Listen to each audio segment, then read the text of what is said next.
Welcome to Fluent English Daily, the professional way to master the English. Oh no, Emily.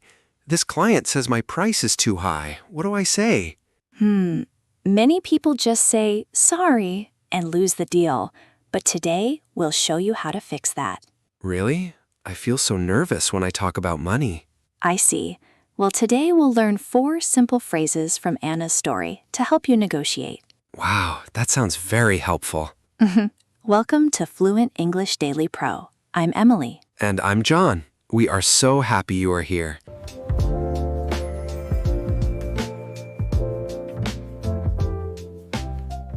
So, John, let's look at Anna's situation again.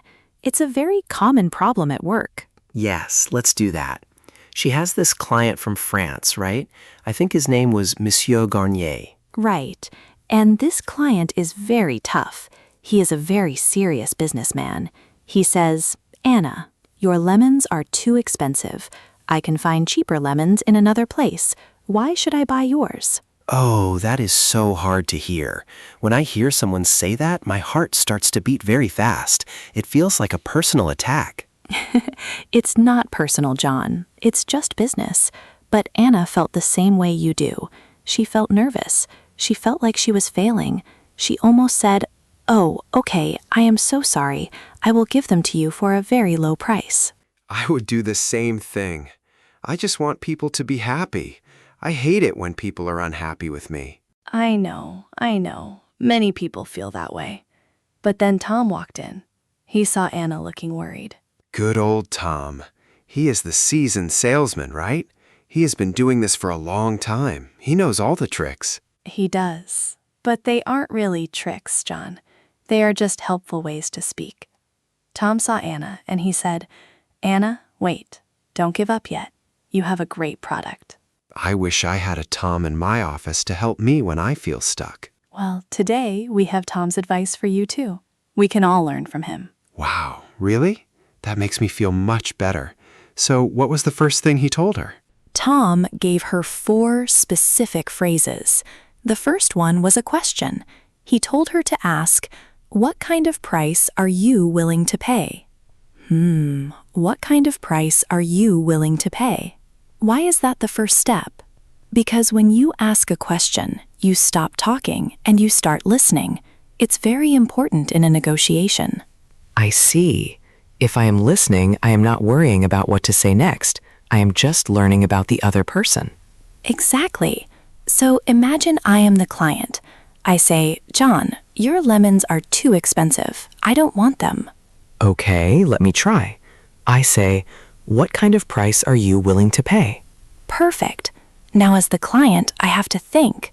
I have to tell you my secret. I have to tell you how much money I actually have in my budget. Oh, so it's like a secret. You are showing me your cards. Yes, it makes the client do the work. It's very clever. But sometimes the client says a number that is very, very small. Oh no. What if they say a number that is too small? Like $1 for 1,000 lemons? Well, maybe not that small, but maybe much less than your price. If that happens, you can't just say, okay. Right, that would be bad for the company.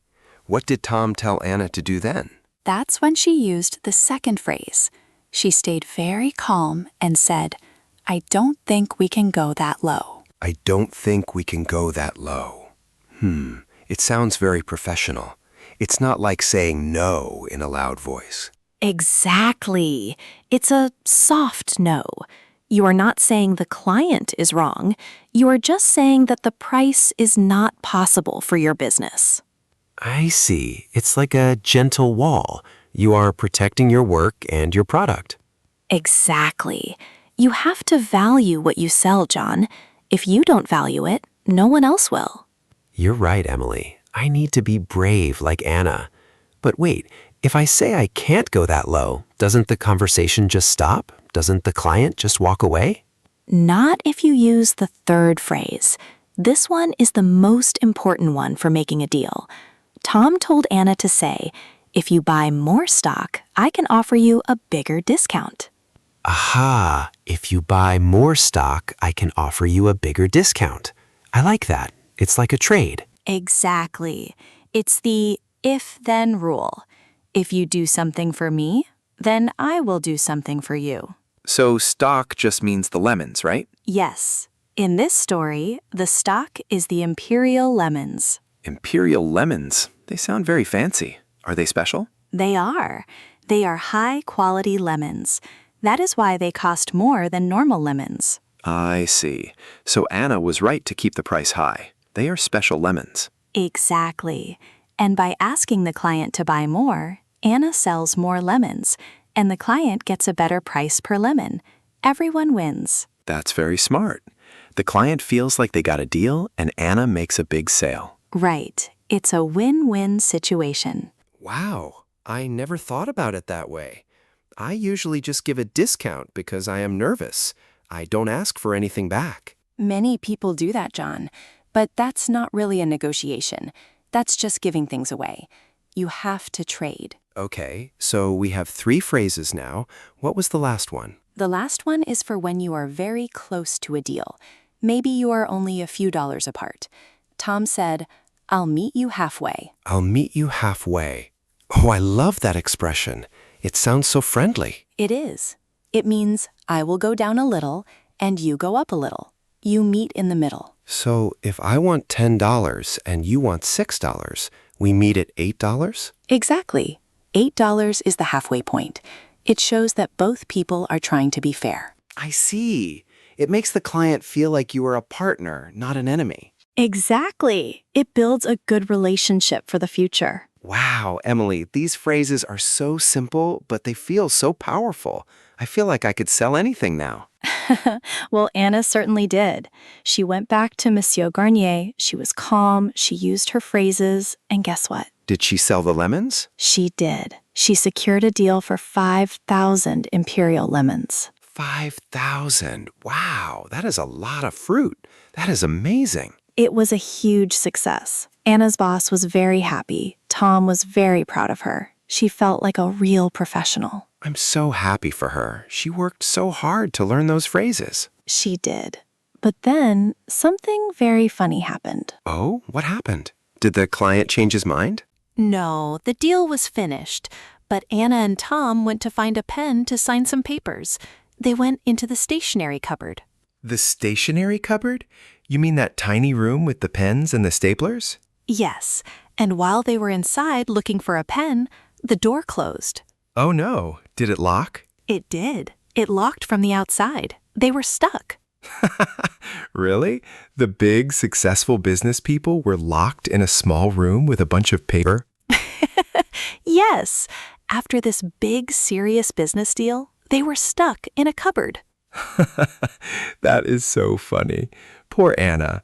One minute she is a hero, the next minute she is calling for help from a cupboard. I think it's a good reminder. Even when we are successful, life can be silly. I agree. It makes me feel better about my own life. We all get stuck in cupboards sometimes, right? Exactly. We all make mistakes and have funny moments. It's part of being human. I feel much more confident now, Emily. These phrases are like tools in a toolbox. They really are. Why don't we practice them one more time together? Okay, I'm ready. I will be the client this time. I will be very difficult. Okay, go ahead. In a deep voice. Emily, I want these lemons, but they are far too expensive. I can't pay this price. I see. What kind of price are you willing to pay, John? I only want to pay $2 for a whole box. I don't think we can go that low, John. But I really want them. Please? Well, if you buy more stock, I can offer you a bigger discount. If you buy 50 boxes, I can change the price. 50 boxes. That's a lot. Okay, I can do that. But I still want a better price. Okay, I'll meet you halfway. Let's say $3 a box. Deal. You are a great salesperson, Emily. See? It works. It really does. It feels like a natural conversation, not a fight. That is the goal, John. Negotiation is just a conversation about value. I'm so glad we talked about this today. I feel like I learned a lot. I'm glad too. and I hope our listeners feel the same way. Yes, if you are listening at home, try saying these phrases out loud. It really helps. It does. Practice makes you feel brave. I wonder if Anna and Tom ever got out of that cupboard. I'm sure they did. Maybe they used a ruler to open the door. Or maybe they just waited for the boss to find them. Either way, it's a great story. It really is. I love learning with Anna. She makes business feel like something I can do too. She does, and you can do it, John. Thanks, Emily. I feel ready for my next meeting now. That's wonderful. But before you go, we should look at some of the words we used today. Yes, let's do that. There were some very good words in this story. I agree. Let's take a closer look at our vocabulary list.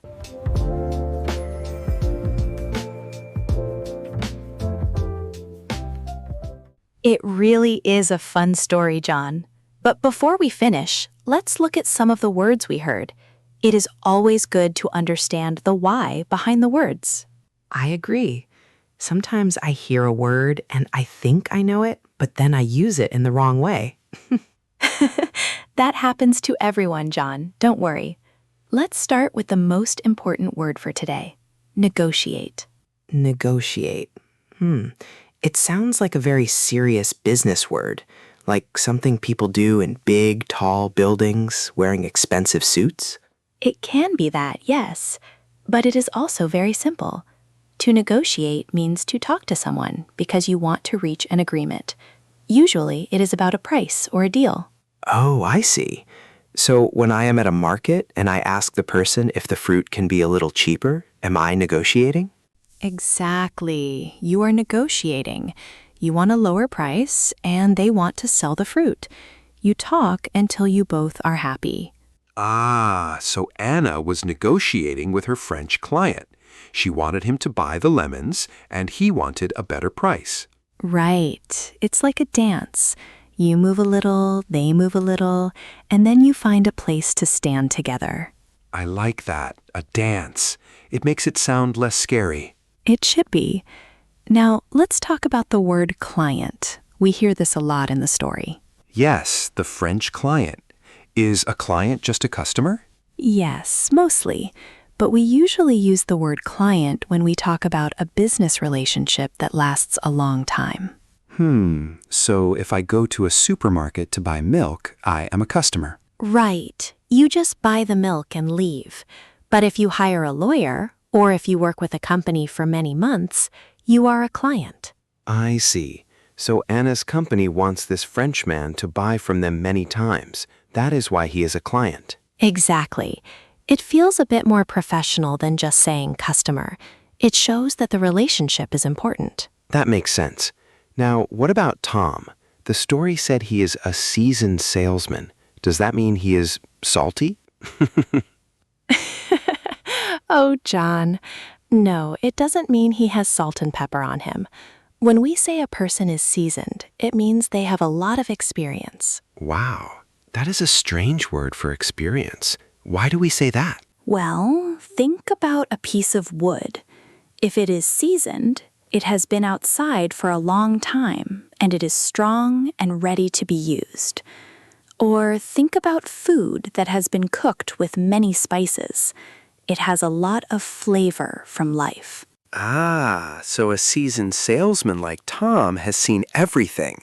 He knows all the problems and all the answers because he has been doing it for a long time. Exactly. He is an expert because of his time on the job.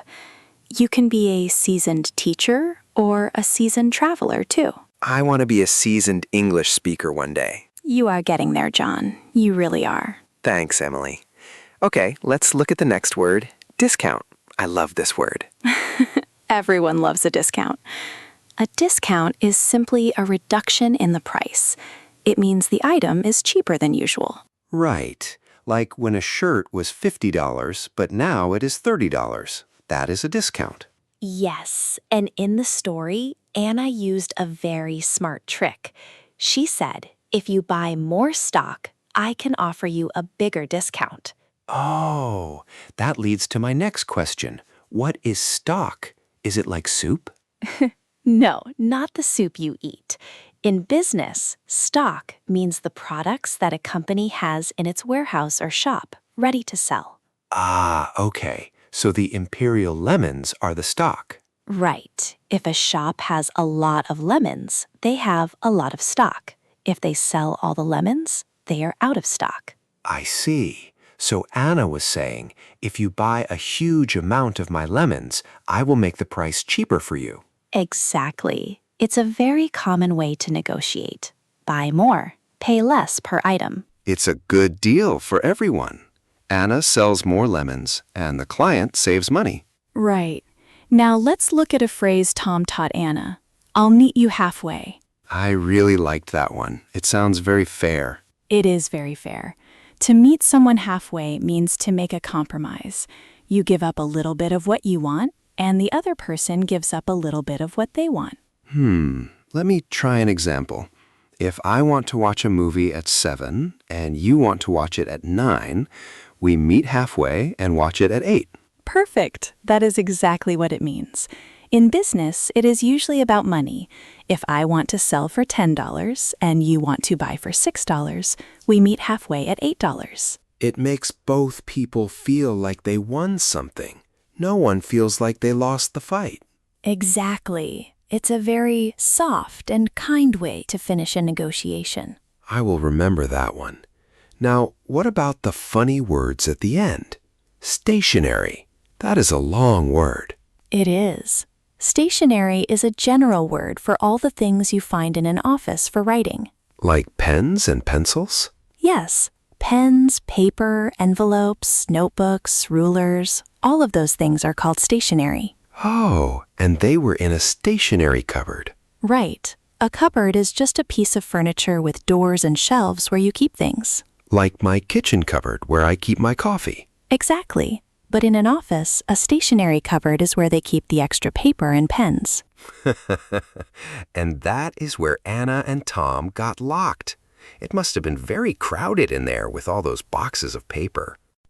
I think so. It's a funny image, isn't it?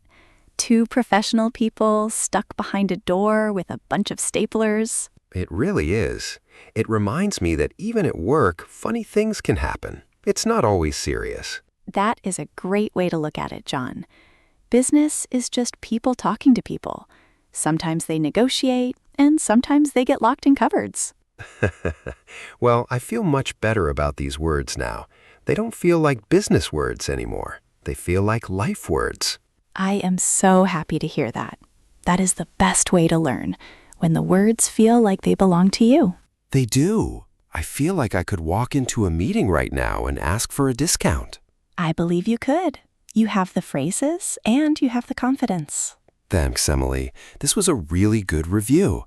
I think I need to practice saying them one more time. That is a wonderful idea. Practice is how these words stay in your head. Should we try using them in some sentences together? Yes, let's do that. It's the best way to make sure we really understand how they work in a real conversation. I'm ready. Let's give it a try. I'll try to use as many as I can. Okay, I will help you. Let's start our practice now.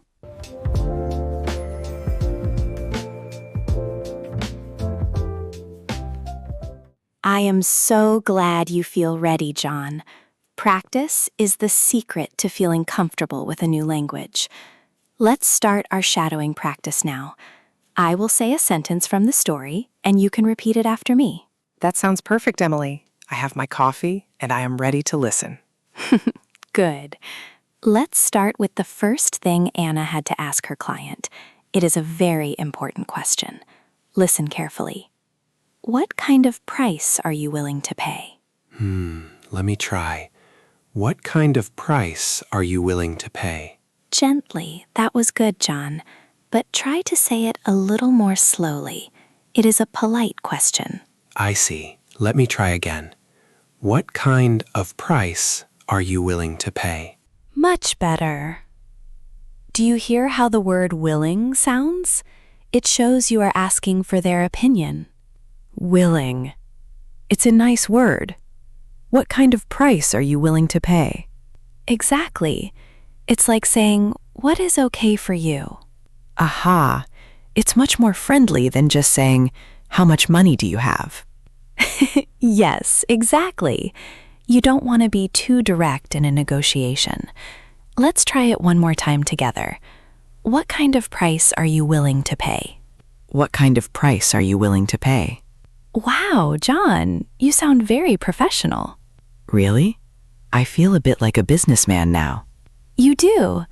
Now, let's imagine the customer gives you a price that is very, very small, a price that is too low. Oh, I remember. Anna had to say she couldn't do it. Right. She used this phrase, I don't think we can go that low. I don't think we can go that low. Good. Try to sound a little bit sorry when you say it, like you want to help, but the price is just too small. Okay, let me try that feeling. I don't think we can go that low. Perfect. That sounds very natural. I don't think we can go that low. I don't think we can go that low. I like the way you say low. It sounds very clear. Thank you, Emily. It's a short word, but it's very important here. It is. It tells the customer that they need to offer more money. Right. It's like a gentle no. Exactly. Now, let's try the third phrase. This is the one where Anna tries to make a deal. She talks about stock. Ah, stock. That means the item she is selling, right? Like the lemons? Yes, exactly. The things you have in your shop or warehouse. Here's the sentence. If you buy more stock, I can offer you a bigger discount. That's a long one. Let me try. If you buy more stock, I can offer you a bigger discount. You did it. Let's break it into two parts to make it easier.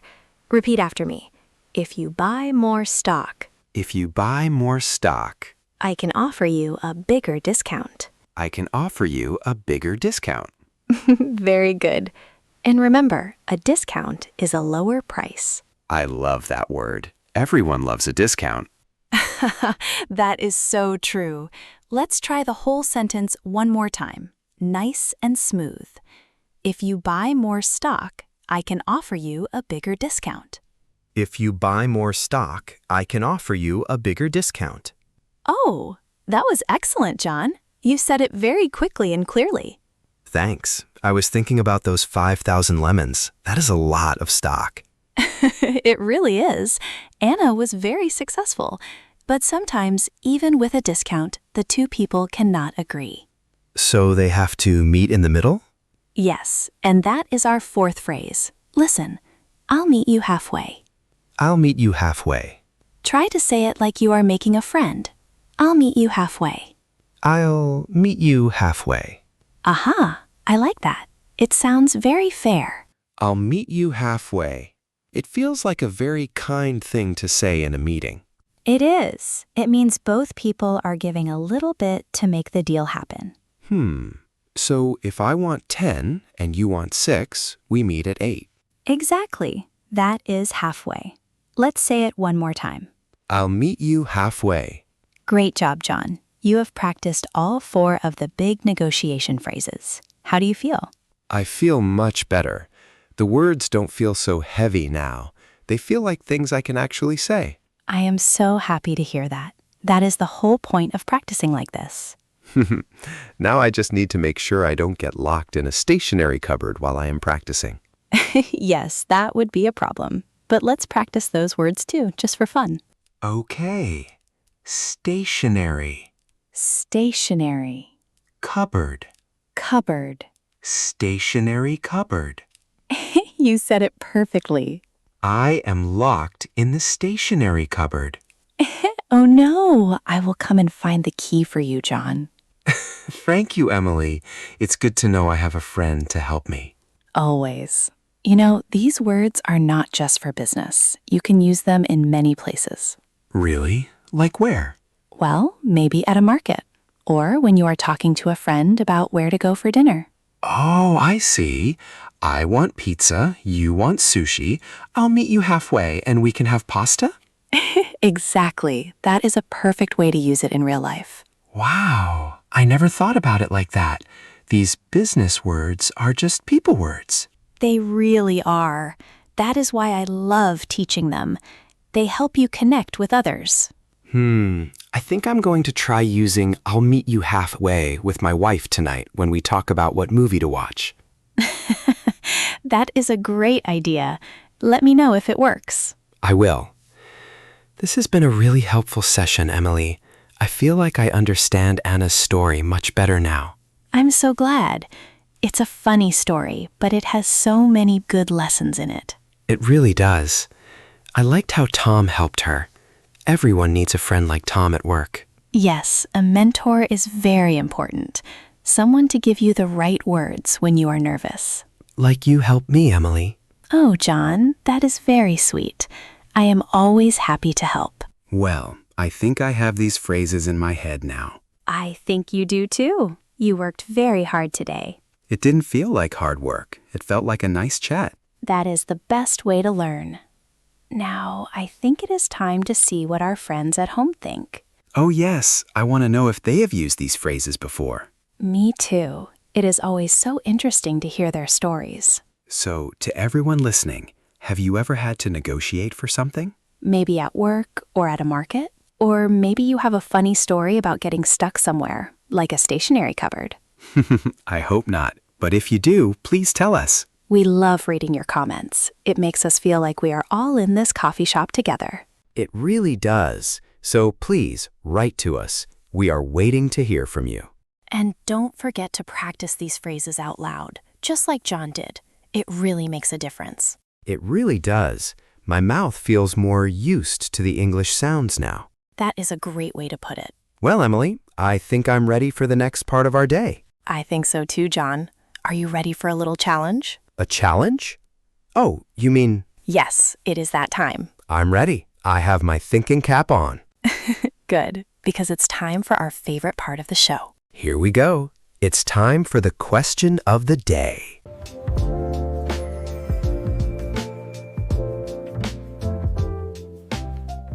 Yes, it is. The question of the day is always special. It helps our friends think about their own lives. It makes the English real. So what is the question today, Emily? Well, since Anna was negotiating with a client, our question for everyone is, have you ever had to negotiate a price? And how did you feel? Oh, that is a good one. Negotiation can be scary, right? It can be, but it can also be very satisfying. Let's give our listeners some examples of how they might answer. Let me try the first one. Maybe someone bought something big? Go ahead, John. Okay, example 1. I had to negotiate when I bought my used car. I told the seller I could not go higher than my budget. In the end, we met halfway. I felt very proud of myself. That is a great example. Meeting halfway is a classic move. Here is example number 2. Last summer, I was at a street market on holiday. I wanted a leather bag, but it was too expensive. I asked for a discount, and the seller said yes if I bought 2 bags. I felt excited because I got a good deal. Oh, I love street markets. Here is a different one, maybe for work. Example 3. I had to talk about my salary with my boss. It was very professional. I used polite phrases to explain my work. I felt nervous at first, but then I felt more confident. That is a very brave example, John. Now, example 4. I sold my old bicycle on the internet. A person wanted it for a very low price. I said, I don't think I can go that low. We talked for a while and finally agreed on a fair price. I felt happy to sell it. Aha! And the last one, example 5? Example 5. I negotiate every weekend with my children. They want to stay up late, and I want them to go to bed. We usually find a middle ground. It feels like a small victory every time. That is a very funny and real example, Emily. It really is. So, to our friends at home, which example is most like your life? We really want to know. Please use the comments to tell us your story. Don't worry about making mistakes. Exactly. We are all here to learn together. Just try to use one of the phrases we learned today. I can't wait to read them. Me too, John. It is the best part of our day. Well, we have talked a lot about Anna and her lemons today. We have. And I think we are almost at the end of our time together for this lesson. It went by so fast.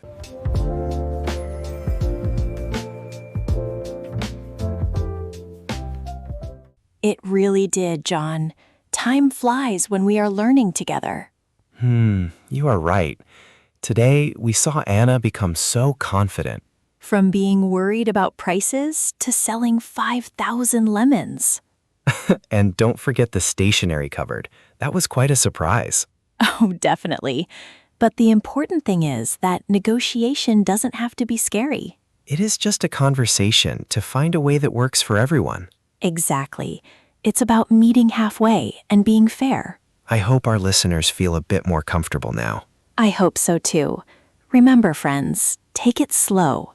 Use these small phrases one step at a time. Yes, you are doing a great job. We are very proud of your progress. Thank you for spending your time with us today. Goodbye for now, friends. See you later in the next video lesson. Bye-bye. Congratulations on making it all the way through the lesson with Emily and John. If you found this video helpful, don't forget to hit the subscribe button right in the center of your screen so you never miss our next lesson. You can also check out more videos right over here on the left or right side. We've picked them just for you. Thanks for watching, and we'll see you in the next video.